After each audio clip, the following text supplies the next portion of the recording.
자, 반갑습니다.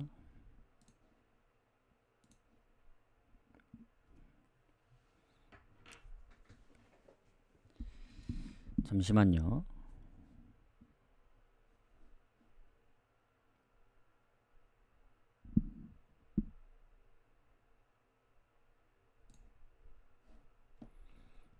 자, 마이크는 잘 들리시죠? 좀 오늘 일찍 왔습니다. 일찍 온 이유는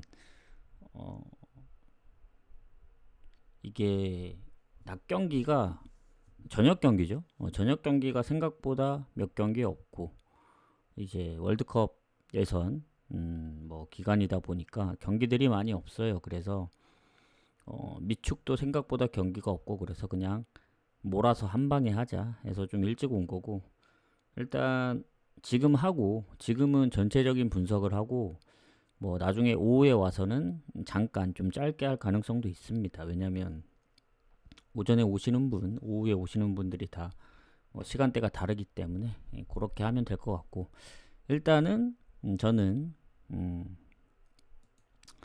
좀 일찍 일어난 김에 오전 일찍 하는 게 좋겠다 싶어서 했고, 어제 얘기를 잠깐 하자면, 자, 어제 이제 뭐 공지에도 올려드렸지만 저기 원래 하나가 더 껴 있었거든요.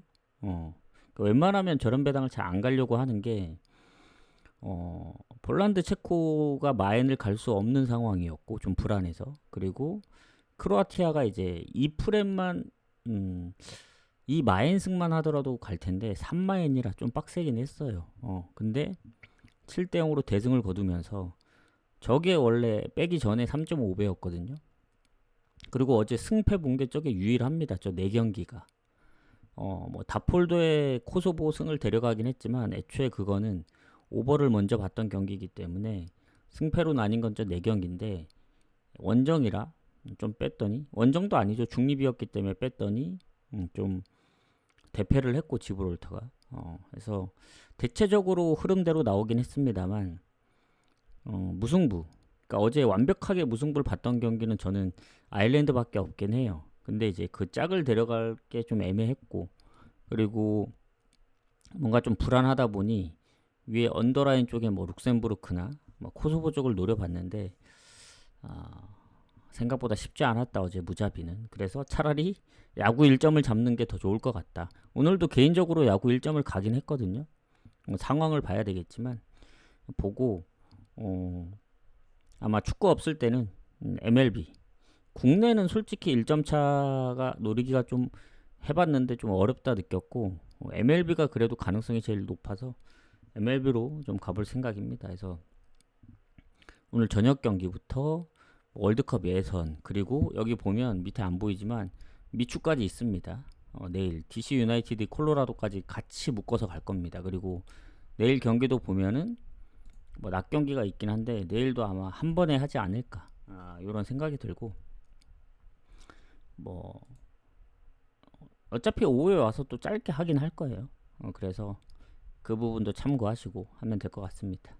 배당이 적어서 별로 썩 좋지는 않은데 아쉽죠. 항상 끝나면. 만약에 리히텐슈타인 크로아티아를 데려가서 틀렸더라면 빼고 갈 걸. 항상 이제 결과론적인 거죠. 아쉬워서 이제 얘기를 해봤고, 자, 그러면 오늘 이마바리 오이타 경기 먼저 가보도록 하겠습니다. 자, 추천 한 번씩 부탁드리고, 어쨌든 6월의 흐름은 좋아요. 지금 계속 맞고 있으니까. 그리고 요새 막 조합도 많이 안 갑니다. 뭐 해축이 있을 때나 많이 갔지, 요새는 조합을 최대한 좀 줄이면서 가는 편이고, 어제도 갈만한 게 없더라고요. 제 입장에서 봤을 땐. 어제 언오버를 워낙 많이 보다 보니 그런 건데 아쉽습니다. 언오버 하나 뜰린 게. 그리고 노르웨이 이탈리아는 확실히 물을 안 보고 오버를 보길 잘했다. 3대 0으로 이길 줄은 몰랐거든요, 노르웨이가.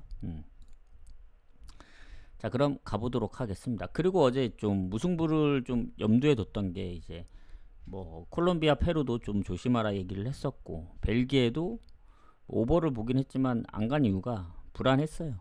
결국엔 비겼죠. 그래서 벨기에도 예전만 못하다. 북마케도니아가 요새 잘하다 보니까. 그래서 이런 부분들을 얘기하는 건 나중에 이제 혹시라도 이제 다시 또 다음 주에도 경기들이 있고 하다 보니 나중에 좀 참고하라고 얘기를 드리는 겁니다. 어제 얘기를 간단히 그래도 짚고 넘어가야 되기 때문에 보고 그 하나 특이한 게 코소보가 슈팅을 거의 10배 가까이 때렸더라고요. 그 상대팀 상대로. 그 피파 랭킹은 별로 차이 안 나는데 그거 보면서 와 이게 잘하긴 잘하는구나 그런 느낌이 들었고 자 그러면 오늘 경기 좀 집중해 보도록 하죠. 자 일단은 오늘 그 축구 경기를 보면은 7시가 아니고 6시부터 있습니다. 이마발이 그리고 부산 전남 경남인데 아마 요거는 가게 되면 뭐 따로 가야 될 것 같아요. 이마발이 오이타 먼저 가도록 하겠습니다. 오늘 19경기거든요 지금. 자 일단 이마바리 오이타 상대 전적이 없죠 여기는. 왜냐면 이마바리가 아마 3부에서 올라왔던 걸로 알고 있고 자 오이타 같은 경우에는 최근에 반포레고 상대로 이기면서 오랜만에 승리를 했습니다. 컵대회 제외하고. 그리고 이마바리는 승점이 같긴 해요 오이타랑. 근데 이제 득실에서 조금 앞설 뿐이고 이 이마바리 같은 경우에는 원정 성적이 더 좋은 팀입니다. 5승 2무 1패. 그래서 홈에서는 패배가 적긴 하지만 원정만큼 좋진 않다. 그리고 오이타 같은 경우도 홈에서 좋지 원정에서는 별로입니다. 그래서 둘 다 안 좋은 상황이긴 해요. 홈에서 안 좋고 원정에서 안 좋기 때문에. 그래서 큰 차이는 없다 보여지는데 일단 완전 결장이나 이런 게 없긴 합니다. 둘 다. 뭐 몸 상태가 조금 좋지 않은 선수들이 있긴 하지만 전체적으로 봤을 때 큰 차이는 없는데 일단 이마바리가 최근에 성적이 안 좋아요. 원래도 홈에서 이제 첫 경기 지고 나서 무패를 좀 가져가다가 최근에 이제 컵대회 포함 4연패거든요. 그 전에 이제 무승부. 예를 들면 무패를 할 때 이제 무승부는 좋은 쪽으로 이제 갈 수 있지만 결국엔 승리를 못할 때 그 무승부는 결국 무승의 흐름이거든요.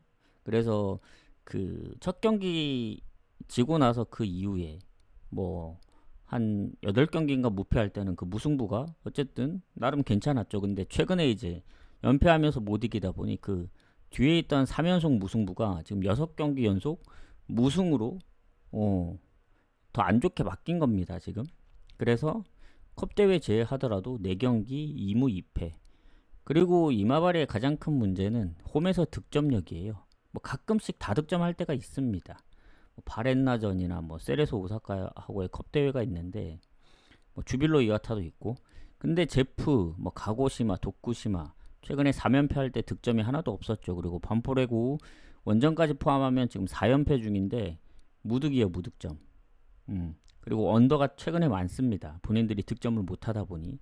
그리고 오이타 같은 경우도 오랜만에 이제 뭐 4경기 만에 승리를 하긴 했는데 득점은 그래도 확실히 좋습니다. 그 야마가타전 빼면은 득점을 계속 꾸준히 하고 있고 그리고 원정이라는 점이 조금 아쉽긴 한데 그래도 최근 득점력 상황을 보면은 오이타가 해볼 만하다. 다만 이마바리가 4연패 하겠냐 홈에서 연패는 좀 끌어야 되지 않겠느냐. 근데 그렇다고 이길 것 같지 않습니다. 느낌이. 그래서 지금 고민인 게 오이타 프렌을 보느냐. 최근에 오이타의 그 득점력이나 이런 게 더 좋기 때문에. 근데 오이타도 원정인 점을 감안하고 무득점 경기들이 없지 않습니다. 야마가타, 뭐 제프, 예전에 이제 센다이 원정도 그렇고 최근에야 이제 득점을 조금씩 하고 있긴 한데 아주 많은 득점을 했다고 보기도 좀 애매해요. 그래서 이게 하필 또 뭐 컵대회도 아니고 리그 경기이기 때문에 이마바리 입장에서는 반드시 좀 연패를 끊어야 된다. 지금 리그 3연패거든요. 근데 이제 3경기 다 한 골 차였기 때문에 저는 무승부 가능성을 높게 봅니다. 언더 가능성이 있긴 하지만 배당 대비로 봤을 때 이마바리가 가끔씩 오버하는 경우가 있거든요. 예를 들면 야마가타 2대2, 뭐 이와타 3대3, 세레소 3대3, 뭐 바렌나 4대1. 갑자기 또 골 폭발할 수 있기 때문에 배당 대비 언더는 메리트 없고, 요거는 오이타 프렘보다도 묻찍거나 넘어갑시다. 요거 이게 가장 좋은 것 같아요. 굳이 가고 싶으면 무승부 찍거나, 뭐 이마발이 승을 보고 싶은데 너무 득점 때문에 사이즈가 안 나옵니다. 제 입장에서 봤을 때. 그렇게 보고 넘어갑시다. 자, 부산하고 안산 가도록 하겠습니다. 자, 부산 안산은, 부산이 이제 순위가 괜찮죠. 득실도 괜찮고, 안산이 이제 천안시티랑 이제 한 자릿수 득점 팀인데, 부산 같은 경우에는 확실히 원정에서는 성적이 너무 좋거든요. 유일하게 무패이기 때문에. 근데 홈에서는 그만큼 좀 따라주진 않아요. 다만 안산이 성적이 안 좋고 원정에서도 득점이 아주 안 좋기 때문에 뭐 해볼만하다. 해볼만한 정도가 아니죠. 그 흐름을 이어갈 가능성이 크고, 일단 청대 차출로 3명이 빠집니다. 4명이구나, 4명.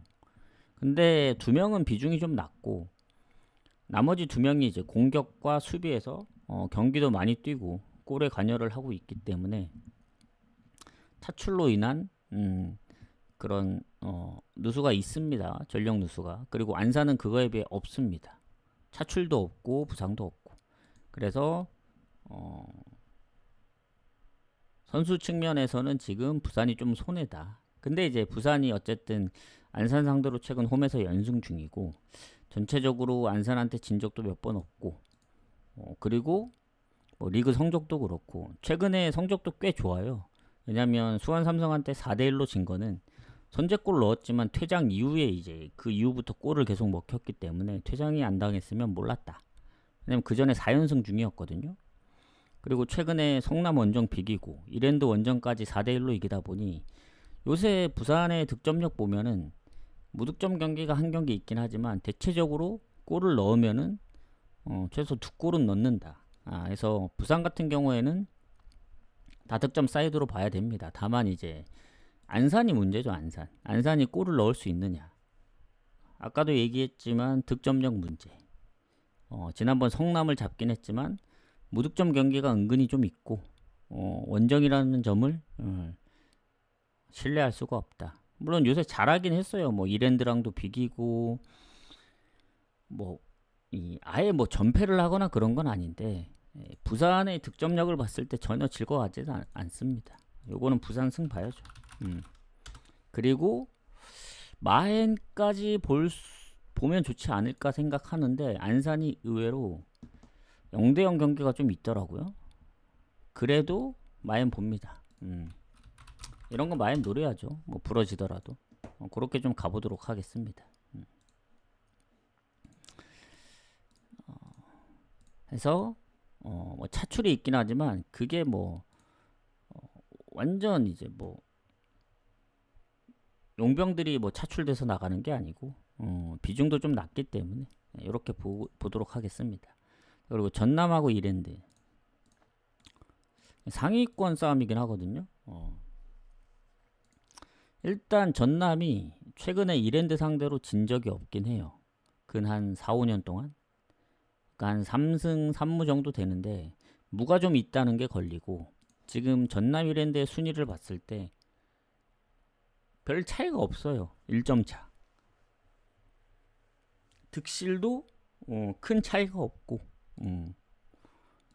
이 이랜드 같은 경우도 뭐 홈에서도 성적이 좋고 원정도 나름 괜찮은데 경기수 차이죠. 경기수 차이. 이랜드는 원정에서 경기수가 적고 전남은 홈에서 경기수가 적은데 3승 무패입니다. 이게 무패팀이 몇 팀 있어요. 인천하고 수원 삼성하고.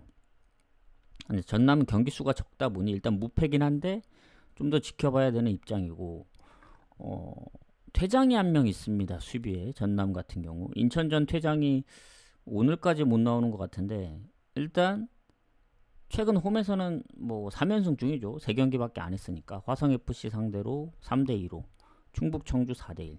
그러니까 전남이 웬만하면 무득점 경기가 별로 없고 골을 많이 넣다 보니 오버가 좀 많긴 하거든요.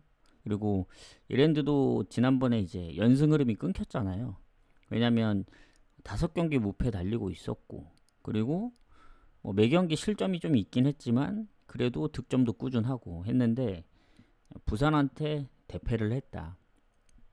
그리고 이랜드가 원정에서 득점이 없는 게 아닙니다. 부산 원정도 2대2로 비겼었고 뭐 김포 2대1, 성남 2대1. 그래서 요게 가장 좋은 건 이랜드도 뭐 전남 못지않게 득점력이 있다 보니 요거는 뭐 비길 가능성, 뭐 다득점 가능성 다 있습니다. 뭐 이랜드가 그래도 원정만 본다면 지금 4경기 무패입니다. 3연승 중이고. 그래서 전남도 3연승이기 때문에 뭐 비길 가능성, 모든 상황을 다 고려해야 되는데 제가 이제 무승부 성적이 별로다 보니 조금 이게 전남이 정배를 받았으면 그냥 못 찍을 텐데 프렘 받았기 때문에 홈인점을 감안해서 저는 그래도 홈의 무패, 홈에서 득점력이 좋은 전남을 볼 수밖에 없다. 왜냐면 이랜드는 직전 경기도 적고 그리고 원정에서 최근 3연승이긴 한데 그 전에 졌던 경기들도 있기 때문에 물론 상대가 좀 강하긴 했습니다만은 프렘 보는 게 맞다 보여집니다. 전남 프렘. 근데 이제 비길 가능성이 높긴 해요, 이 경기. 그리고 이 경기가 이런 경기가 좀 어렵거든요, 제 입장에선. 뭐 어떤 게 어렵냐? 어제 예로 든다면 노르웨이, 이탈리아 같은 경우에는 오버가 확실히 좋아 보였습니다. 둘 다 강팀이기 때문에 이제 뭐 묻짚고 넘어갈 수도 있는데 뭔가 이제 그런 경기들 의외로 이제 무승부가 안 날 것 같다. 뭐 독일도 그랬고 스페인도 그랬고 이것도 마찬가지입니다. 약간 그런 느낌으로 가는 거예요. 근데 이제 그러면 오버를 보면 되지 않느냐 하겠지만 그 나머지 경기들이 공통점이 있어요. 독일도 배당이 낮았고 스페인도 뭐 프렌을 받지 않고 정배를 받았기 때문에 2.19인가 그리고 노르웨이도 물론 노르웨이는 아마 프렌을 받았던 것 같은데 노르웨이가 불안했기 때문에 오버를 더 갔던 겁니다. 근데 이거는 뭐 전남이 불안했다면은 오히려 오버를 갔겠지만 그래도 질 것 같진 않다 홈에서. 그래서 프렌을 보는 겁니다. 뭐 오버 보실 분들은 보셔도 되는데 다득점 무승부 사이드도 보이긴 해요. 전남이 최근에 워낙 다득점을 해가지고 이랜드도 원정에서 2골 넣은 경기들이 꽤 있잖아요. 그러다 보면은 2대2 무승부도 가능하다 해서 저는 일단 프렘 보고 무승부 유력하고 어디가 이겨도 이상하지 않다. 아까 얘기했던 뭐 스페인, 프랑스, 독일, 포르투갈 뭐 그런 느낌입니다. 그래서 배당이 조금 더 좋은 오버 땡기긴 하는데 좀 더 확률이 높은 프렌으로 가겠다. 이렇게 보시면 될 것 같습니다. 이렇게 보고 넘어가도록 하겠다. 자, 오신 분들 반갑고요. 추천 한 번씩 부탁드리고 그 다음 마지막 경기 경남 화성인데 자 9위 13위죠. 경남 화성 같은 경우에는 전적이 몇 경기 있긴 합니다. 최근 화성 원정에서 경남이 1대1로 비겼고 뭐 큰 차이는 없어요. 큰 차이는 없는데 그리고 이랜드를 보지 않고 넘어갔네. 이랜드는 청대 차출이 한 명 있습니다. 수비 비중이 워낙 낮고 미드필더 경고 누적이 좀 크다. 요 정도? 뭐 둘 다 큰 차이는 없다고 보여지고 자, 경남 화성 같은 경우에는 화성이 지금 경남한테 승점이 2배 정도 차이 납니다. 2배 살짝 안 되게. 근데 이제 득실은 큰 차이는 안 나긴 하거든요. 득점도 비슷하고. 근데 이제 경남이 홈이고 화성이 원정이라는 점입니다. 원정에서 이제 승리가 없는 두 팀이 있습니다. 천안시티하고 화성이 아직 승리가 없는데 그나마 무승부 한 번을 했죠. 1무 6패.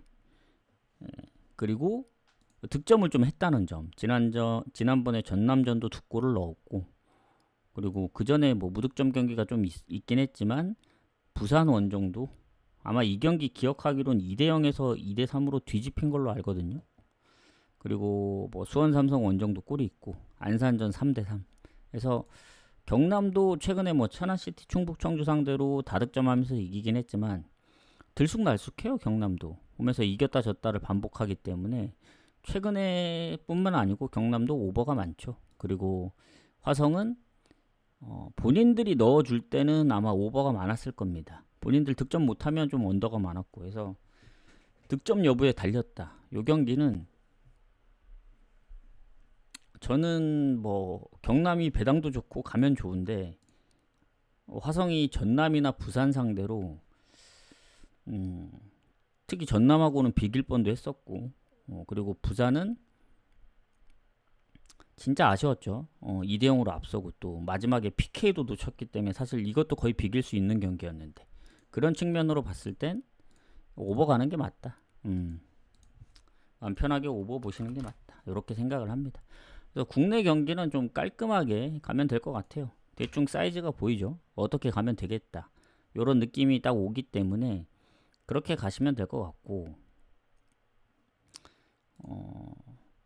이제 원래는 이제 경기들이 많으면 이제 여기서 마무리하고 이제 뭐 가는데 오늘 이게 전부입니다. 국내랑 일본 축구가 이게 전부라서 바로 이제 이어가겠다. 라트비아 아제르바이잔부터 또 바로 이어가도록 하겠습니다. 이따 저녁에 와서 좀 짧게 마무리를 하고 지금은 약간 분석을 하다 보니 시간이 좀 걸릴 수도 있습니다. 자, 그럼 라트비아 아제르바이잔. 자, 친선 경기입니다. 어제도 친선 경기를 좀 언오버로 많이 갔어요. 왜냐면 친선전 같은 경우는 골이 많이 안 나다 보니까. 근데 이제 다시 보니까 어제 이제 불가리아 키프로스 같은 경우는 좀 아쉬운 점이 좀 있었다. 너무 불가리아 쪽만 생각을 해서 이제 갔던 것 같고 뭔가 전반 초반에 골이 터지는 거 보고 뭔가 불안하다 했어요. 아니나 다를까 전반에 1대1인 순간 이미 물 건너갔다 생각했습니다. 그래서 라트비아 아제르바이잔 같은 경우에는 순위권이 100위권 바뀌다 보니 굳이 얘네가 크게 뭐 할 의미가 있나 그런 생각이 듭니다. 왜냐면 뭐 물론 라트비아 홈이긴 해요. 라트비아 홈이긴 하고 순위를 봤을 때도 아제르바이잔이 조금 더 낫긴 한데 라트비아가 아제르바이잔 원정에서도 이긴 적이 있습니다. 그래서 상대 전적이 어디가 좋다라고 볼 수는 없고 자 아제르바이잔 같은 경우 지금 보면은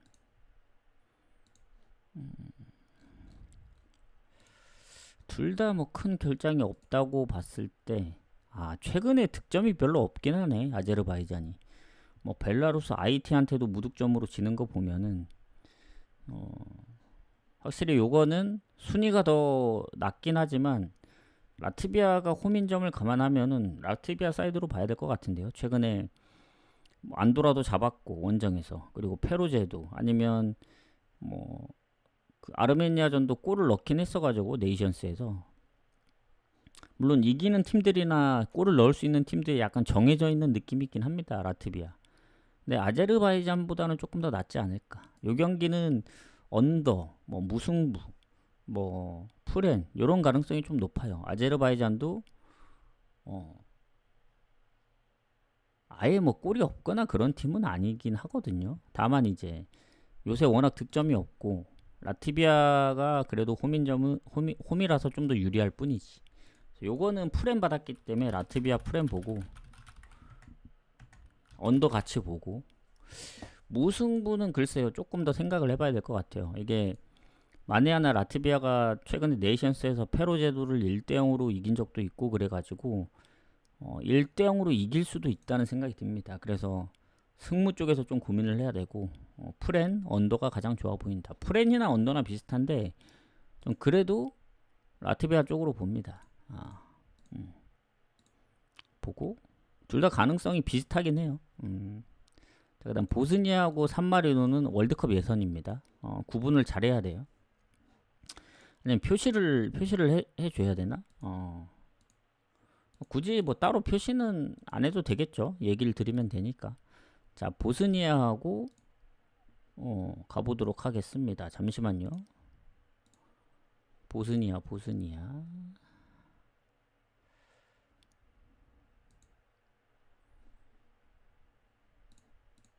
보스니아하고 산마리노 경기 가도록 하겠습니다. 일단은 산마리노는 어제도 잠깐 언급을 했던 나라긴 한데 얘네가 거의 이기는 경우가 거의 희박해요. 거의 없다고 보면 돼요. 예전에도 05년도에 이제 2번 다 이기긴 했는데 얘네가 이길 수 있는 팀은 거의 정해져 있습니다. 비슷한 이제 같은 선상에 있는 뭐 지브롤터, 안도라, 뭐 몰도바, 리히텐슈타인 이런 정도인데 최근에 이겼죠. 네이션스에서 산마리노가 홈에서도 리히텐을 잡고 원정에서도 리히텐슈타인을 잡았습니다. 리히텐슈타인이 제가 볼 땐 좀 더 못하는 것 같아요. 거의 비슷하다고 봤는데 산마리노 같은 경우에는 지금 연패 중이죠. 루마니아한테도 5실점을 했기 때문에. 근데 골을 넣었다는 게 중요합니다. 산마리노가 골을 넣는 경우가 뭐 생각보다 많지는 않는데 그래도 최근에 보면은 아주 최근은 아니지만 유로에서도 뭐 덴마크나 핀란드 본인들 홈에서 조금 골을 넣긴 했어요. 근데 원정에서 골을 넣었던 거는 거의 기억이 잘 안 납니다. 근데 보스니아 원정이다? 이거 사실 이긴다는 가능성은 없죠. 그리고 이게 일반 승은 없어요.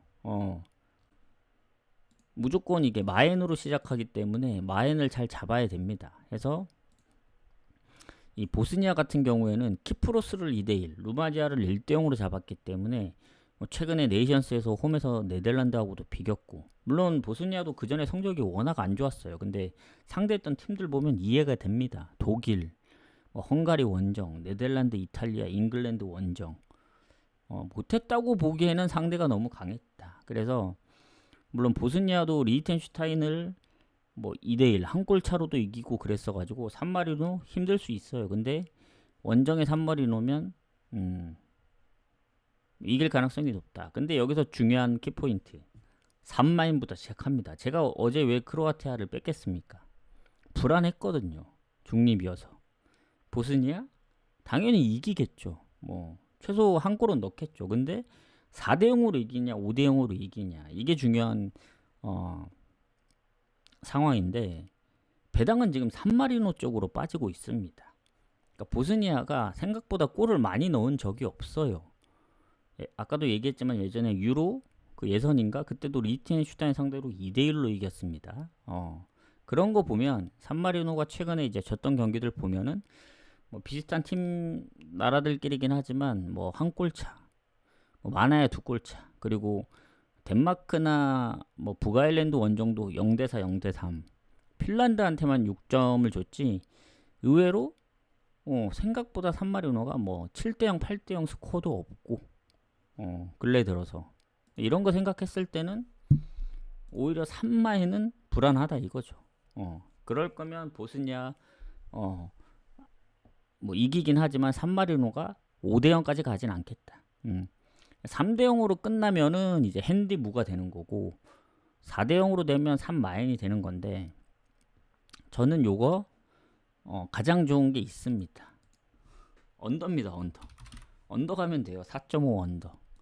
뭐 5대0까지는 못 가겠지 보스니아가. 요런 느낌으로 접근합니다. 물론 지난번 루마니아한테 5실점을 했지만 글쎄요. 보스니아 뭐 물론 잘하긴 합니다. 뭐 산마리노에 비해. 근데 뭐 에딘 제코도 그렇고 생각보다 국가대표에서 막 골을 잘 넣는다는 느낌은 아니에요. 그래서 예전에 뭐 룩셈부르크한테 1대4로 진 적도 있는데 그래서 4.5 언더 이렇게 보도록 하겠습니다. 뭐 4마인이나 4.5 언더나 뭐 배당이 비슷하죠. 만에 하나 이제 3대0으로 끝나는 경우도 생각을 해야 되기 때문에 4.5 언더가 가장 좋다. 이렇게 결론을 내리도록 하겠습니다. 자, 그 다음에 안도라 잉글랜드. 자, 월드컵 경기입니다. 지금 안도라 같은 경우 이 경기도 일반 승이 없는데 일단 안도라 두 경기 다 패했거든요. 승점이 없을 뿐더러 득점도 없습니다. 그에 반면에 잉글랜드는 이제 2승에 무실점 중 라트비아 알바니아 상대로 2대0 3대0. 근데 잉글랜드도 단점이 뭐냐면 생각보다 공격진에 비해 골을 많이 못 넣었어요. 뭐 멤버는 화려한데 항상 보면은 그때 유로 본선 보시면 아시겠지만 거의 비기거나 이겨도 한 골차. 그런 경우가 상당히 많았고 최근에야 좀 골을 많이 넣고 있긴 한데 글쎄요 라트비아 알바니아 상대로 골을 많이 넣었다고 잘한다고 보기도 좀 애매하고 근데 상대가 안도라기 때문에 가능하다. 안도라도 최근에 한 4경기 연속 득점이 없고 알바니아한테도 0대3으로 지고 홈에서 라트비아한테 질 정도면 이거는 뭐 잉글랜드 가야죠. 그러니까 보스니아 3마인 갈래, 잉글랜드 3마인 갈래 하려면 전 잉글랜드 갑니다. 그리고 이게 중립 경기거든요. 스페인에서 열리는 중립 경기이기 때문에 중립이라도 잉글랜드는 잉글랜드다. 잉글랜드 3마인승. 그리고 이거는 잉글랜드가 최근에 그리스 원정이나 핀란드 원정 네이션스에서 3골씩 넣었었거든요. 그거 감안하면 물론 안도라도 홈에서 뭐 스위스한테 뭐 1대2 그리고 스페인 원정에서도 5대0인 걸로 밖에 이제 안 졌던 걸 생각하면은 의외로 골을 많이 안 내줄 수도 있어요. 잉글랜드가 멤버는 사기지만 항상 멤버에 비해 뭔가 좋았던 적이 없습니다. 지금도 보면 해리케인, 뭐 벨링엄, 뭐 말이 아니죠.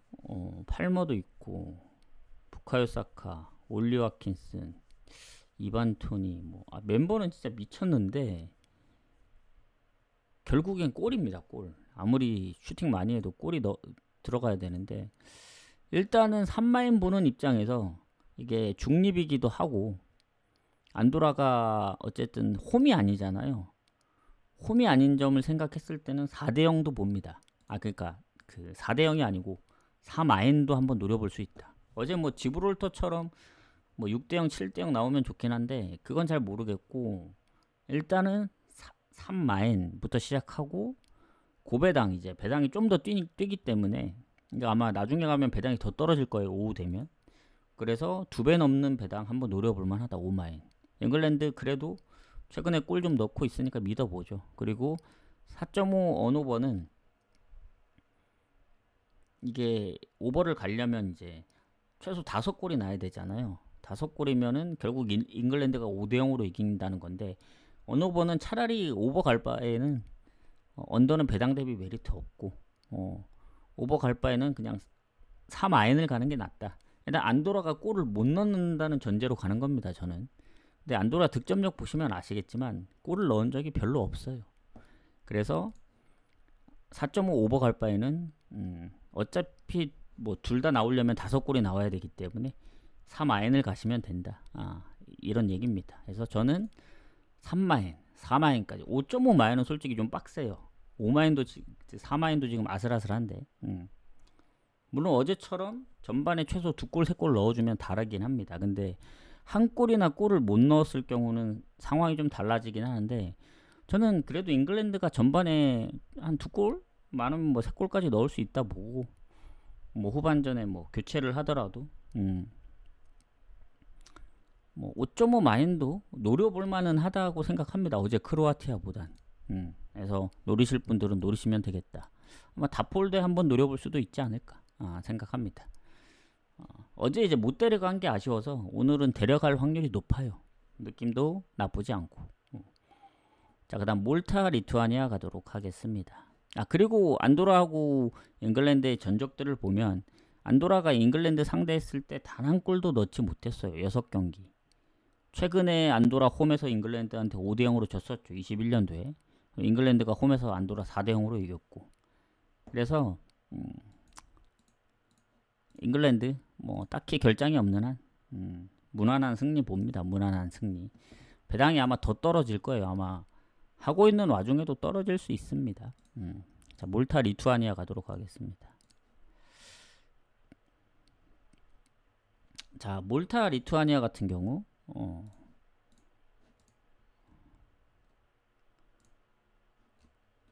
일단 얘네들도 2경기를 치렀거든요. 지금 몰타가 득점이 없습니다. 전패. 그리고 리투아니아 상대로는 은근히 좀 쳤다. 홈에서는 반반인데 최근 마지막 홈 경기가 17년도기 때문에 너무 오래돼서 뭐 큰 의미는 없다 보고 일단 몰타 같은 경우에는 최근에 폴란드나 핀란드전 다 퇴장이 있었습니다. 그래서 퇴장으로 한 2명이 빠집니다. 수비 쪽에. 그리고 리투아니아는 공격에 부상이 1명 있는데 일단 리투아니아가 좀 더 낫다고 보는 게 최근에 패배가 많긴 하지만 쉽게 안 져요. 레이저스에서도 보면 결국엔 한 골씩은 계속 넣었고, 최근에 폴란드도 한 골 차 0대1, 그리고 핀란드랑은 2대2로 비겼고 해서 몰타가 최근에 안도라전까지 포함하면은 3경기째 득점이 없고, 리텐하고 몰도바를 잡긴 했지만 안도라까지 몰타의 그 흐름을 봤을 때는 득점을 많이 못할 거라고 생각은 합니다. 물론 2득점 한 경기도 있긴 해요. 있긴 한데 이게 원래 언더를 보는 경기였거든요. 근데 언더는 배당 대비 메리트 없고 몰타가 정배를 받았습니다. 아까 상성이 반반이라고는 했지만 최근만 보면은 어쨌든 1승 1무기 때문에 17년도 가장 최근 전적으로 봤을 때, 그래서 그래도 몰타가 홈이라서 좀 더 높게 보는 것 같은데, 저는 득점력, 그리고 리투아니아가 원정 성적이 너무 안 좋긴 한데 라트비아도 잡은 적이 있고, 그리고 퇴장이 있긴 했지만 불가리아전, 그리고 최근 원정에서의 이런저런 득점을 생각하면 언더 가능성 높긴 한데 배당이 아까 좋진 않죠. 웬만하면 1.3이면 잘 안 가려 합니다. 그 언더 배당일 경우에.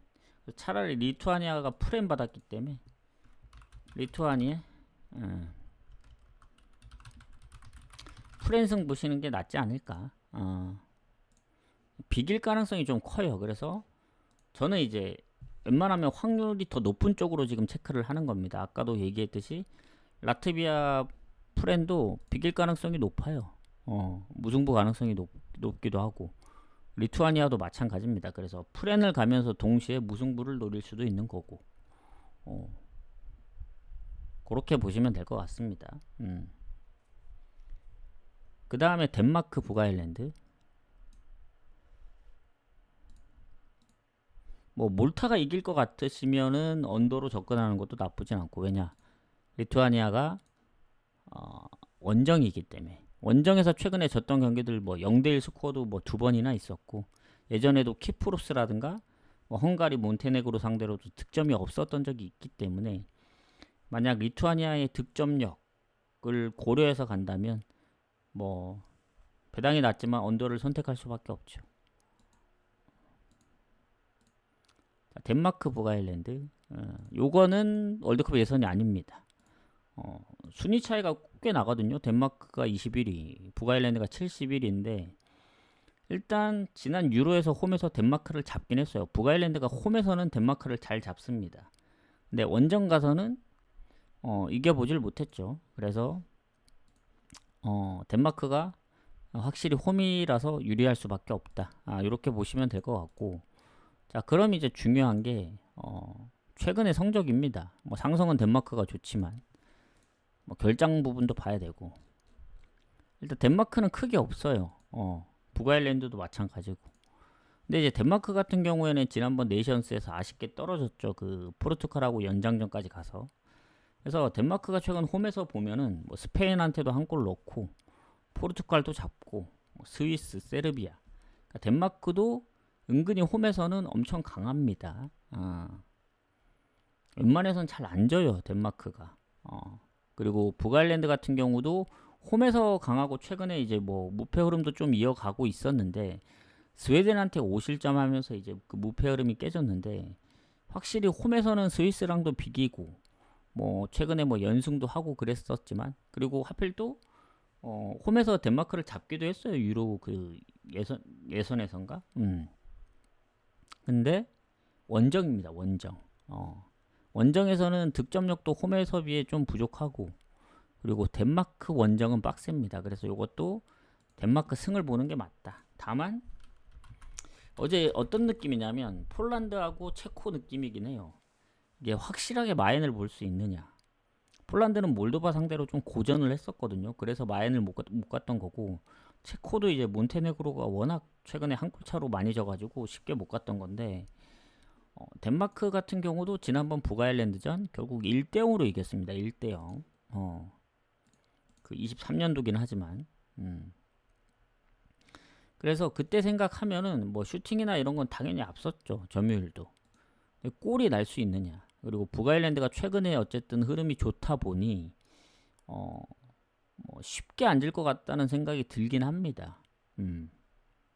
스페인 원정에서도 골을 넣었었고 친선전이긴 하지만 스코틀랜드, 루마니아 원정도 지지 않았기 때문에 친선전에서 덴마크가 골을 많이 넣으면은 마인이 가능한데 뭐 포르투갈이나 아니면 지난번처럼 한 골만 넣는다 그러면은 왜냐면 덴마크는 페로제도한테도 2대 0으로밖에 못 이겼었거든요. 그리고 요 경기가 중요한 게 친선전이에요, 친선전.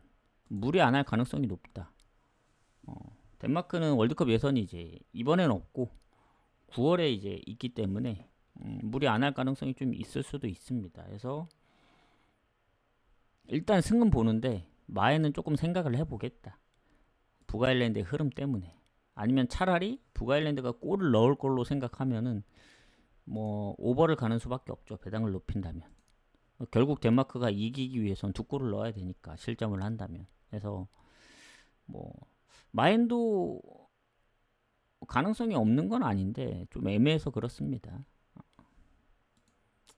북아일랜드 그래도 봤을 때 뭔가 불안해요.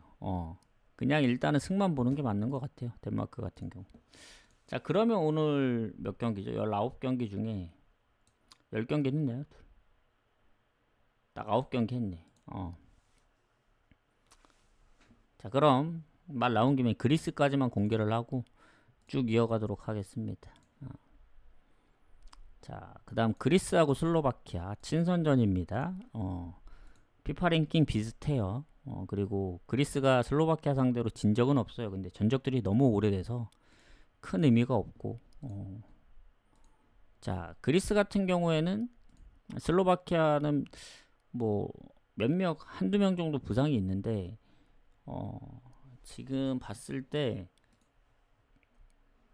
그리스가 지난 스코틀랜드 원정도 3대 0으로 이기고 얘네가 은근히 좀 칩니다. 그리스가. 왜냐면 네이션스에서는 잉글랜드도 잡고 그리고 그 유로에서는 홈에서는 또 프랑스하고도 비겼던 그런 팀이라서 그리스는 핀란드하고는 조금 다른 느낌이에요. 좀 잘한다 생각합니다. 최근에 스코틀랜드나 잉글랜드한테 홈에서 지긴 했지만 무승부가 별로 없거든요. 승패로 갈리는데 승이 훨씬 더 많고 그리고 어쨌든 슬로바키아 입장에서도 보면은 얘네도 쉽게 지는 경기들이 없긴 해요. 얘네가 이제 유로에서도 유로 본선에서도 잉글랜드랑 비겼던 팀이고 첫 경기를 벨기에도 잡기도 했고 그리고 그 전에 뭐 유로 예선이라든가 이런 거 보면 강팀 상대로도 은근히 합니다. 노르웨이 원정도 비기고 뭐 포르투갈 원정도 2대 3 그리고 최근에 뭐 슬로베니아 상대로 0대 0 계속 다 무승부했고 스웨덴전도 아쉽게 지고 해서 그리스가 유리한 건 맞는데 뭐 압도적으로 좋다 그 정도의 느낌은 아닙니다. 요거 배당이 그리스 배당이 지금 올라갔거든요. 아주 살짝 고민을 잘해야 됩니다. 이거 슬로바키아가 그래도 최근에 진 게 스웨덴밖에 없어요. 그리고 그리스도 보면은 무승부가 없이 이제 승패로 갈리긴 하는데 이게 친선전이라는 느낌을 생각하다 보면 뭔가 물을 찍을 확률이 높긴 합니다. 근데 예전 독일 원정도 선제골을 먼저 넣었던 그리스이기 때문에 오히려 그리스 홈을 좀 더 높게 봐야 될 것 같아요. 제가 볼 때는. 그래서 저는 그리스의 이제 홈 이점을 좀 높게 보도록 하겠습니다. 그래서 그리스 승무 사이드로 보는 게 맞지 않을까. 요거는 좀 고민을 해봐야 될 것 같아요. 완전히 물을 보기도 좀 애매하고 그렇다고 언어버 가자니 뭔가 그리스도 홈에서 이길 때는 실점이 없는 경우가 많았거든요. 뭐 5대 0, 2대 0, 3대 0, 2대 0 이런 스코어이기 때문에 그리스가 홈에서 이긴다면은 1대 0, 2대 0으로 끝날 수도 있다. 저는 슬로바키아가 잘하긴 하는데 조금 더 고민을 해보겠습니다. 이게 언더로 갈지 차라리 그리스가 뭐 다득점 하지 않고 뭐 1대 0 아니면 0대 0 또는 1대 1까지 생각하면 언더가 더 나을 수도 있다는 생각이 듭니다. 오버보다는 요렇게 좀 보도록 할게요. 요게 맞는 것 같다. 자, 나머지 지금 반 정도 했는데 좀 더 빨리 가도록 하겠습니다. 자, 오스트리아 루마니아 월드컵 경기입니다. 월드컵 예선 경기. 일단 오스트리아가 네이션스에서 홈에선 지고 원정 가서 이겼고, 일단 홈에서는 거의 반반 느낌인데 이 루마니아가 지금 1승 1패거든요. 오스트리아는 아직 경기를 안 했고, 근데 오스트리아가 상당히 잘하긴 합니다. 잘하긴 하고 지금 오스트리아가 최근에 조금 부진하고 있거든요. 근데 그게 세르비아전을 져서 그렇지, 그 전에 보면 뭐 노르웨이도 5대1로 이기고 홈에서, 그러니까 홈에서는 튀르키예 상대로도 6대1로 잡았었고, 뭐 독일도 잡았었고, 유럽 본선에서는 네덜란드, 폴란드까지 다 잡았기 때문에 뭔가 요새 살짝 주춤하는 것 같긴 해도 오스트리아가 상당히 좀 강한 나라입니다. 그리고 루마니아 같은 경우도 지난번 산마리노를 5대1로 잡긴 했는데 뭐 상대적인 차이가 워낙 나고, 최근에 만났던 팀들이 다 좀 약팀들이 많아요. 약했던 그 나라들이 많은데, 리투아니아, 뭐 키프로스, 그나마 잘하는 게 이제 코소보 정도인데, 루마니아도 비슷한 팀이나 뭐 만나고도 못한 건 아닙니다. 스위스전도 잡았었고, 뭐 홈에서는. 그리고 유럽 본선에서 좀 성적이 아쉬워서 그렇지 첫 경기를 잘 잡고도 전체적으로 보면 이 경기는 그래도 오스트리아 쪽 봐야 됩니다. 아무리 뭐 생각을 하더라도. 저는 오스트리아 승을 보는데, 루마니아가 골을 워낙 이제 오버가 많았어 가지고 그렇긴 한데, 또 보스니아한테 홈에서 0대1로 진 거 생각하면은 오버 가기도 살짝 좀 애매한 부분이 없지 않아 있어요. 오스트리아가 다득점을 하지 않는다면. 뭐 슈팅은 루마니아가 많긴 했었는데 보스니아 전에 결국 골 싸움이거든요. 저는 오스트리아 승 봅니다. 일단 마해는 글쎄요, 루마니아가 강팀들 상대로 생각보다 비볐던 적이 많아요. 그래서 마해는 좀 모르겠다. 차라리 오스트리아 승에 뭐 핸디물을 가든 오버를 가든. 왜냐면 오스트리아는 최근에 이제 1대1 무가 좀 있어서 그렇지 이길 때 좀 시원하게 이기긴 하거든요. 노르웨이나 카자흐스탄, 뭐 예전에 튀르키예, 뭐 보면 다득점도 많기 때문에 마인이 좀 더 괜찮다 하면 그냥 승 마인만 보고, 마인 좀 불안하다 하면은 뭐 오버 쪽으로 틀어서 뭐 핸디물을 노릴 수도 있고, 루마니아도 그래도 쉽게 안 져서 그렇게 좀 생각을 하면 될 것 같습니다. 어쨌든 승 본다. 그리고 알바니아, 세르비아 가도록 하겠습니다. 요것도 월드컵 경기인데, 알바니아, 세르비아 같은 경우에는 둘 다 한 경기씩 주고 받아요. 둘 다 원정 가서 이긴 상황이고, 자, 그리고 지금 보면은, 자, 알바니아, 세르비아 같은 경우에는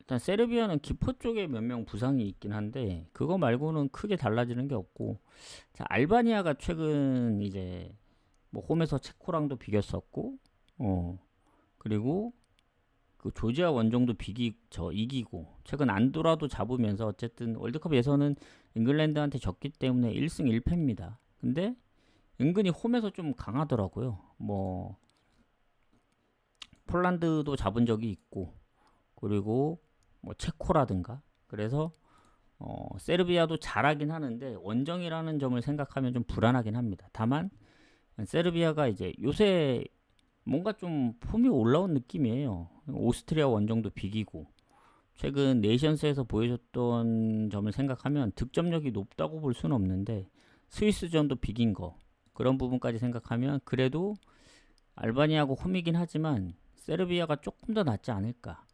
느낌이 좀 그렇긴 합니다. 둘 다 이제 원정 가서 이기긴 했는데, 저는 세르비아의 그 실점률을 좀 생각하는 겁니다. 스페인전 빼면은 사실 많은 실점을 한 적이 없긴 해요. 그리고 언더도 좀 많고, 본인들이 골을 많이 넣었던 경우는 생각보다 많지는 않거든요. 근데 이제 멤버적으로 보나 뭘로 보나 저는 그래도 요새 흐름이 좀 더 좋은 세르비아 쪽을 좀 보는 게 맞지 않나. 뭐 체코랑 비기고 뭐 예전에 체코 상대로 은근히 좀 강하긴 했었네. 뭐 예전 3대 0도 있었고 나름 알바니아도 홈에서 좀 쉽지 않은 팀인데 일단 세르비아 승무 쪽으로 보고 세르비아도 원정에서 이제 승리가 많은 편이 아니기 때문에 최근 전적들을 보면은 상대들이 좀 빡세긴 해요. 오스트리아, 스위스, 뭐 덴마크, 뭐 스페인 막 이랬기 때문에 세르비아 승무 보겠습니다. 요거는 좀 고민을 많이 해야 될 것 같아요. 승도 50%, 무승부도 50% 이러기 때문에 고민을 좀 하고 가야 될 것 같습니다. 자, 추천 한 번씩 부탁드리고 그 다음에 핀란드, 네덜란드 넘어가도록 할게요. 지금 1시간이 넘어버렸는데 좀 더 빠르게 가도록 하겠습니다. 이 경기도 월드컵 경기다. 일단 네덜란드 상대로 이긴 적이 없다, 핀란드가. 그리고 말이 안 되죠. 지금 네덜란드가 아직 경기가 없긴 한데 멤버적으로 보면은 네덜란드가 뭐 각이 잘 안 보이긴 해요. 핀란드는 우리가 아는 이제 티무 푸키 정도. 근데 지금 MLS 쪽에 있다가 다시 핀란드로 넘어간 것 같거든요. 예전에 어디냐 미네소타에 있었는데 다시 핀란드로 넘어온 것 같은데 나름 리그에서는 골을 좀 넣는 것 같습니다. 티모 푸키가. 하지만 상대가 네덜란드다. 최근 뭐 월드컵 예선 1승 1무긴 하지만 홈에서 잉글랜드, 아일랜드, 뭐 그리스한테도 졌던 거 생각하면 네덜란드를 잡기는 어렵다. 네덜란드는 최근에 보시면 아시겠지만 스페인하고도 2대2로 비겼었고 독일하고도 2대2. 그러니까 승리가 많이 없어서 이제 무승부가 많아서 그렇지 멤버적으로 보나 뭐 지금 흐름으로 보나 네덜란드가 좋습니다. 이건 네덜란드 승보죠.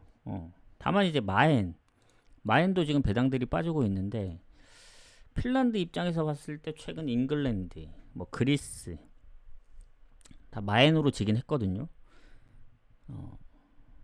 근데 예전에 뭐 덴마크나 좀 비볐던 경기들도 있고 네덜란드가 원정 득점력이 어느 정도인지 봐야 되는데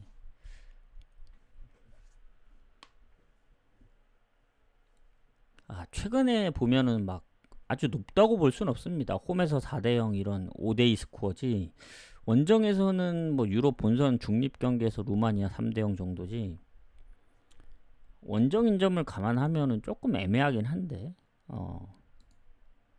차라리 핀란드가 골을 넣어주면서 오버를 봐야 되나 이게?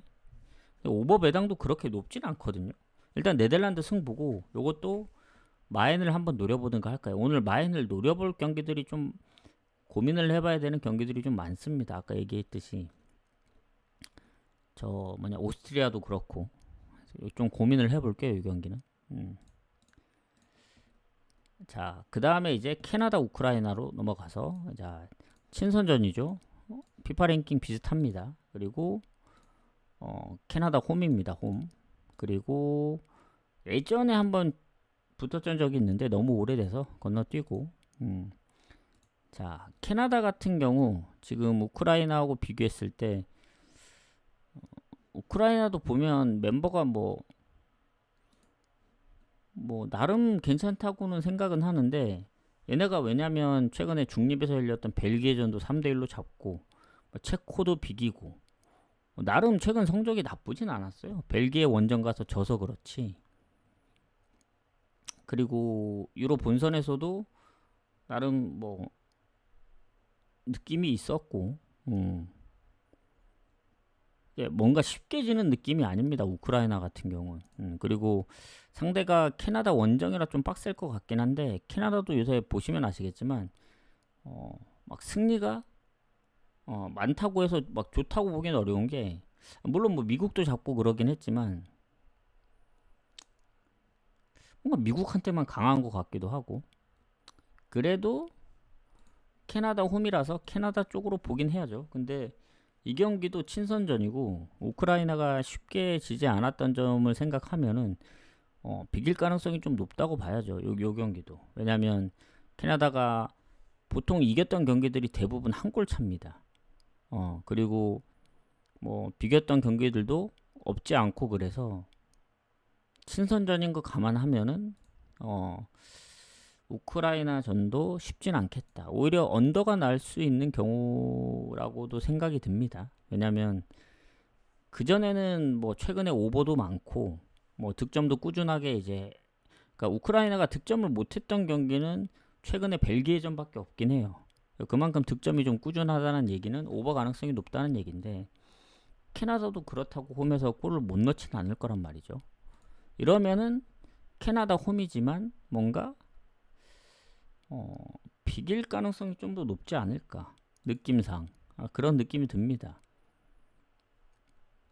그래서 저는 무승부에 좀 가깝다고 그 얘기를 좀 할게요. 미국을 단순히 원정 가서 뭐 최근 뭐 친선전이나 그 뭐 어디냐, 얘네 네이션스 그걸 잡았다고 해서 캐나다를 또 좀 더 높게 주기가 좀 애매해요. 우크라이나가 전 생각보다 빡세다 생각합니다. 해서 무승부 쪽 보겠다. 그렇다고 우크라이나 풀행 가긴 좀 애매하고, 요렇게 생각을 하도록 하겠습니다. 자, 미국 튀르키예 가보도록 하겠습니다. 자, 이 경기도 친선전인데 미국 같은 경우에는 순위가 좀 더 높고 튀르키예 상대로 홈에서는 두 번 다 이겼거든요. 근데 이것도 전적이 너무 오래돼서 딱 건너뛰고 최근의 흐름을 보겠습니다.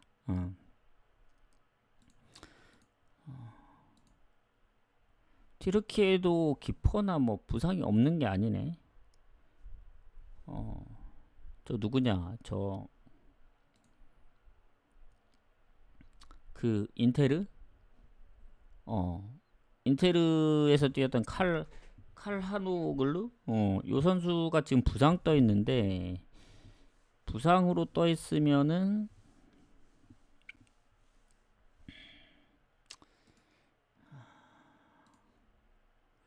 튀르키예 입장에선 뭐 좋을 게 없죠.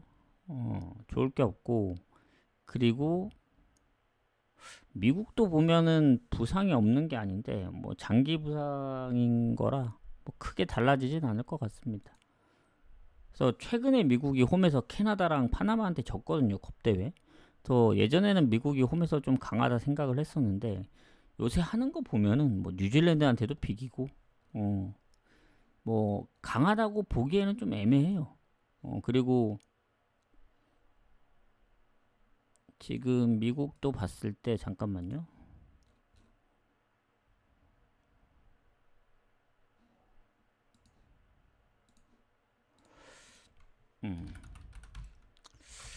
지금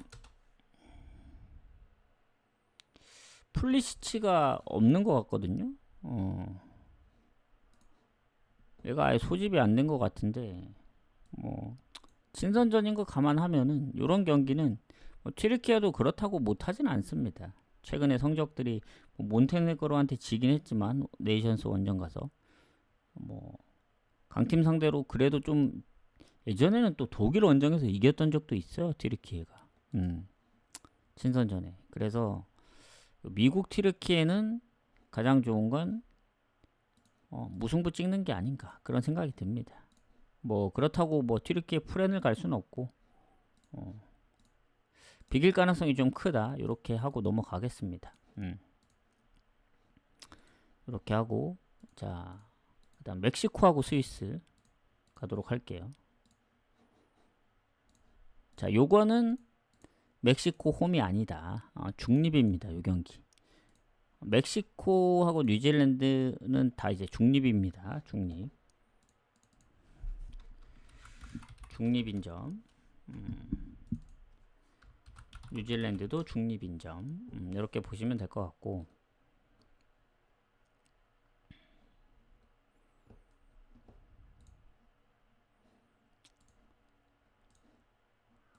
일단 멕시코 스위스 먼저 갈게요. 자, 이 피파 랭킹 별로 차이 안 나거든요. 멕시코가 살짝 더 높긴 한데 둘의 전적이 없네요, 전적이. 그리고 멕시코 같은 경우에는 지금 봤을 때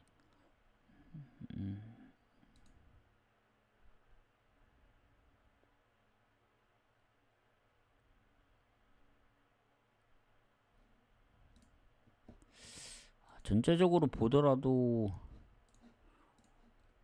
일단은 최근 뭐 캐나다, 파나마 다 때려잡고 뭐 중립에서도 성적이 괜찮긴 하지만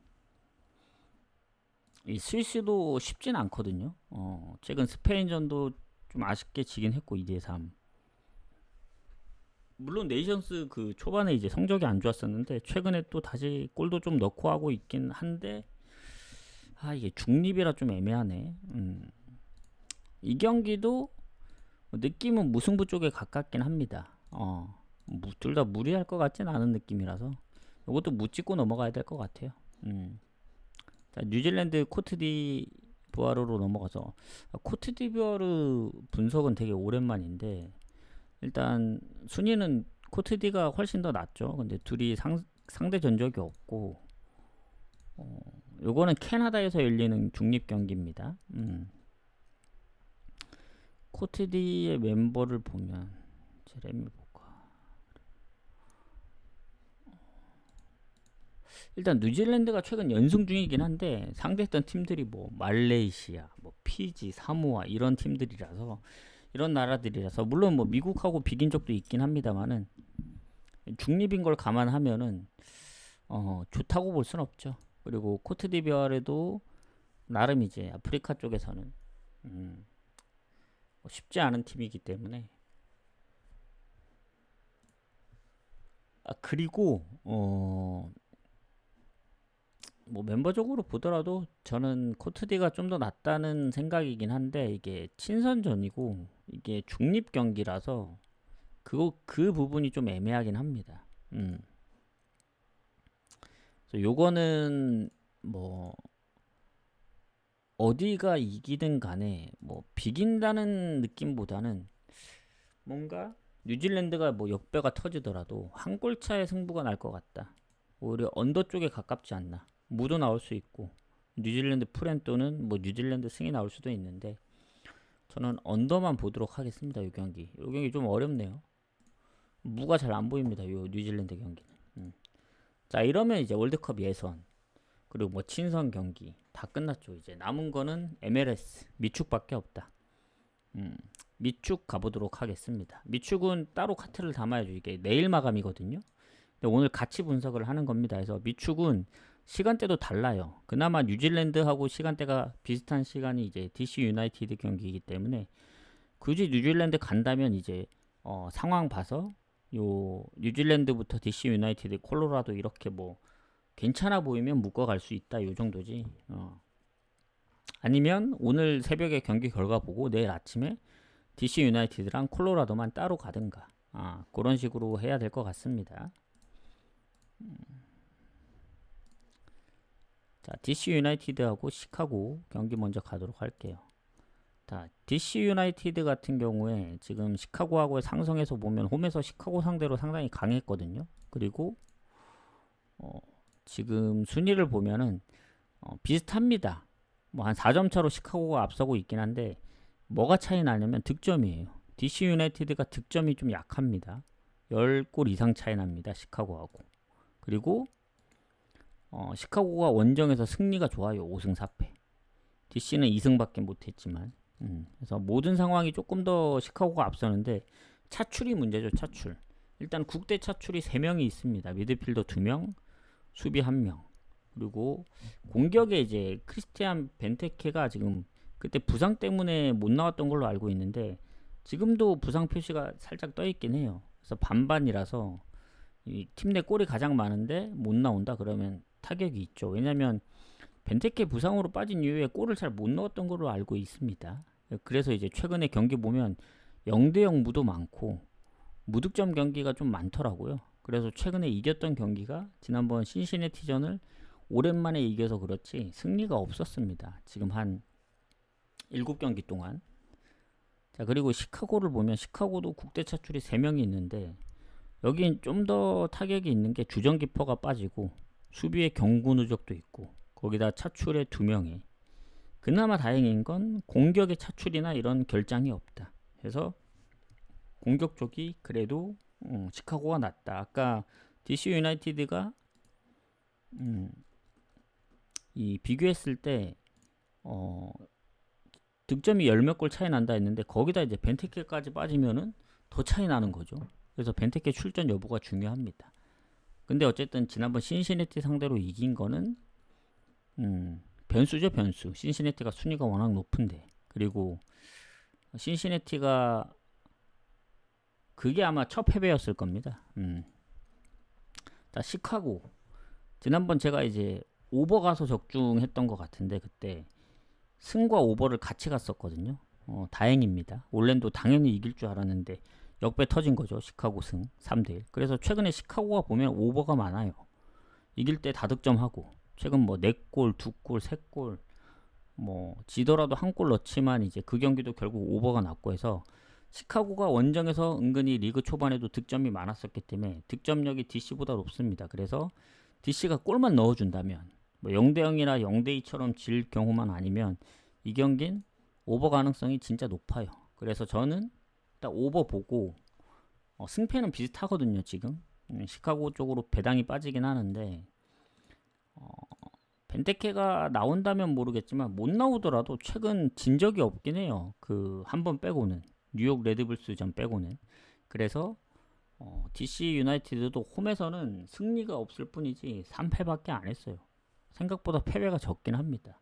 그래서 이게 만약에 오버 보는 입장에서 승패로 간다면 그래도 득점력이 좋은 시카고 봐야죠. 올랜도 상대로도 이제 다득점을 했기 때문에.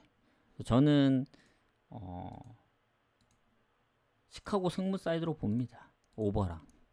배당이 오버가 워낙 적어서 그런데 배당을 좀 높게 가고 싶다 그러면 원정인 시카고 승을 봐야죠. 다만 DC가 지난번 신시내티 원정을 잡았고 패배가 많지 않다는 점을 생각하면 DC 쪽 생각하면 무 봐야 되고 시카고 쪽 생각하면은 오버랑 이제 승 봐야 되는데 오버 보는 입장에서 무 보기가 쉽지 않긴 하거든요. 그리고 지난번도 선제골 넣었는데 시카고가 퇴장 이후에 이제 3골을 먹힌 거라 그 뉴욕시티전은. 그래서 그런 부분까지 생각하면은 조금 머리가 아프다. 차출이 없는 것도 아니고. 근데 공격 쪽에만 이제 보고 가는 거죠. 공격에 결장이 없기 때문에. 그래서 그런 부분을 생각한다면 그래도 이게 DC 유나이티드 뭔가 오버는 배당 대비 메리트가 없는 것 같고 시카고가 매번 다득점을 한 건 아니긴 하거든요. 근데 거의 대부분 다득점을 했습니다. 원정에서. 그래서 오버가 더 좋아 보인다는 거예요. 일단 오버 보고 승패는 좀 더 생각을 해볼게요. 이게 DC가 뭐 샬럿전처럼 컵대회전처럼 2대2 무를 뜰 수도 있는 거고 다득점. 아니면 본인들이 지난번 신시내티전 이기면서 이번에도 연승을 이제 잡을 수도 있는 거고. 그래서 오버가 제일 좋은 것 같습니다. 오버 보고 일단 마지막 경기 넘어가도록 할게요. 자, 마지막 경기 가도록 하겠습니다. 콜로라도 대 오스틴. 자, 콜로라도 같은 경우 지금 봤을 때 그 오스틴한테 홈에서는 조금 더 괜찮긴 하거든요. 최근 연승 중이기도 하고 살짝 더 좋긴 한데 아까 DC도 얘기를 했네요. DC도 홈에서는 시카고 상대로 좋긴 합니다. 자, 그러면 이제 여기도 차출 문제인데 한번 보도록 합시다. 일단 순위 보면은 승점이 2점 차밖에 차이 안 나고 득실에서 콜로라도가 좀 앞서네. 오스틴이 득점력이 워낙 저조해서 아마 통틀어서 동부 서부 다 통틀어서 제일 적을 거예요. 득점이. 그리고 그나마 홈의 콜로라도는 2자릿수 득점인데 오스틴은 홈이든 원정이든 1자릿수 득점이네. 그리고 차출. 일단 콜로라도는 차출이 없긴 합니다. 미드필더 퇴장이 있지. 근데 이제 이제 미하일로비치랑 공격의 콜바셋. 미국인 선수인데 햄스트링이랑 발목 부상으로 아마 몇 경기 못 나온 것 같아요. 이 출전 여부가 중요합니다. 특히 미하일로비치 팀 내 골이 가장 많기 때문에. 그리고 주전 키퍼가 지금 부상 중이어서 서브가 뛰고 있고, 오스틴은 국대 차출이 공격에 한 명밖에 없어요. 근데 바르케즈가 팀 내 골이 가장 많기 때문에 뭐 빠진다고 해서 뭐 아주 큰 타격이 있다, 뭐 그 정도까지는 아니고, 결국에는 최근 흐름을 좀 봐야겠다. 자, 콜로라도는 아까 지금 미하일로비치가 좀 애매한 상황인데 그래도 29일 포틀랜드 경기를 뛰었더라고요. 그때 골도 넣은 것 같고, 아쉽게 이제 콜로라도가 포틀랜드한테 이제 역전패를 당하긴 했는데 한번 보도록 하겠습니다.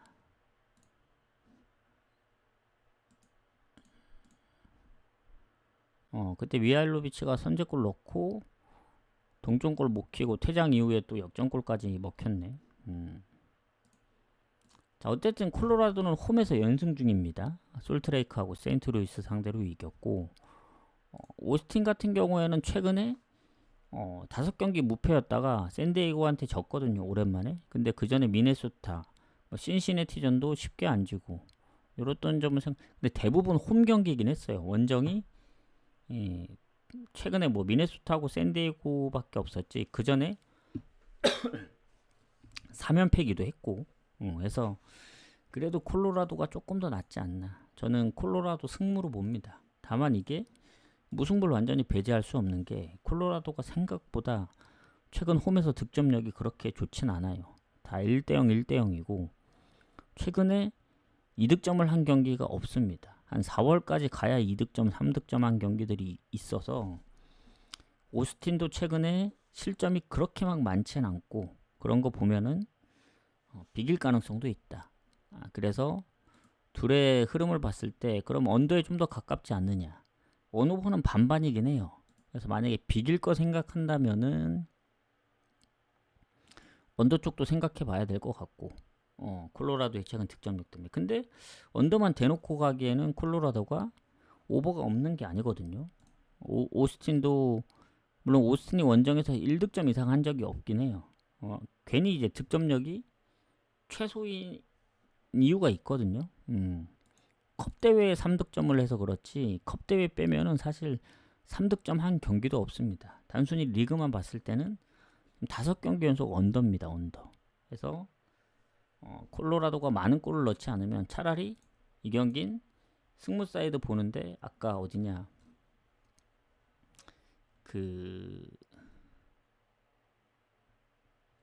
어디였지 아까? 아까 언더 봤던 경기가 있는데 잠깐만요.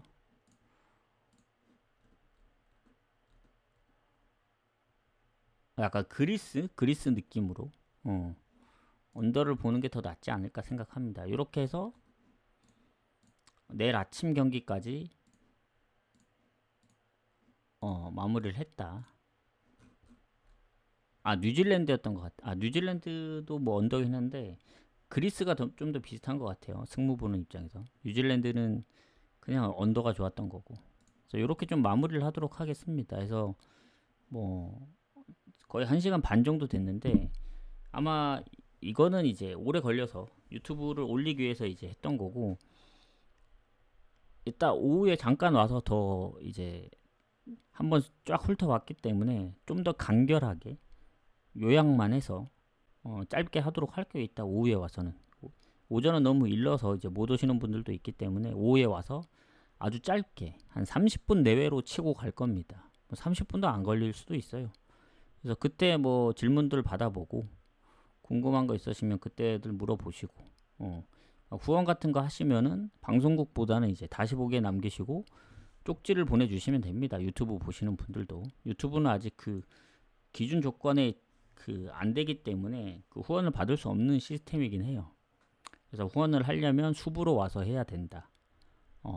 그래서 유튜브 보시는 분들도 관심이 있으시면 숲 어플을 깔거나 그렇게 해서 생방을 보셔도 되고 그래서 좀 길었지만 나름 좀 일찍 한 게 뭐 괜찮다 생각합니다. 저 뭐 생각할 시간도 좀 더 가져가지고 좀 더 신중하게 조합을 짜고 어제처럼 근데 후회는 없긴 해요. 뭐 4경기가 조금 빡세긴 해서 3경기로 이제 줄여서 배당도 줄어들었던 건데 오늘도 아마 기본 메인이나 이제 주요 조합들은 3경기로 갈 가능성이 크고 뭐 어제 이제 고배당을 거의 많이 못 노려서 그런데 오늘은 대충 노릴 경기들이 좀 보이긴 합니다. 그래서 잘 한번 노려보도록 하겠습니다. 그래서 저녁 경기 뭐 저녁 경기 따로, 새벽 경기 따로, 아침 경기 따로 뭐 이렇게 가야 될 것 같고 지금 흐름이 나쁘지 않은 만큼 뭐 좀 더 좋았으면 좋겠는데 뭐 중간중간 고배당들이 터져주면 좋은데 지금 개인적으로는 터지긴 해요. 지금 MLB를 계속 개인적으로만 가고 있기 때문에 그걸 조합까지 주기에는 좀 빡세긴 합니다. 제가 이제 계속 분석을 하는 것도 아니고 그래서 나중에 이제 월드컵 예선이 끝나고 주말에만 경기가 많기 때문에 평일에 경기가 없을 땐 거의 MLB 위주로 좀 보내도록 할게요. 그 1점 차 중복이 되는 한이 있더라도 그렇게 좀 노려봐야 될 것 같습니다. 그래서 오늘 이제 일부 오전 방송은 여기서 마무리를 하고 저는 이따가 오후에 와서 오늘 이제 오전에 했던 거 좀 짧게 간추려서 좀 얘기를 해 드릴게요. 그리고 그때 되면은 조합도 다 마무리 되기 때문에 조합 관련이나 아니면 오랜만에 뭐 방송에서 완전 다폴은 아닌데 한 대여섯 경기 잡아서 뭐 한 뭐 몇백 배에서 몇천 배까지 한번 노려보든가 해보도록 하겠습니다. 그리고 이제 다시 보기나 이런 거는 아마 구독 시스템을 좀 적용할 것 같아요. 그거 나중에 좀 공지로 올리도록 하겠습니다. 수고하셨습니다. 저는 이따 오후에 오도록 하겠습니다.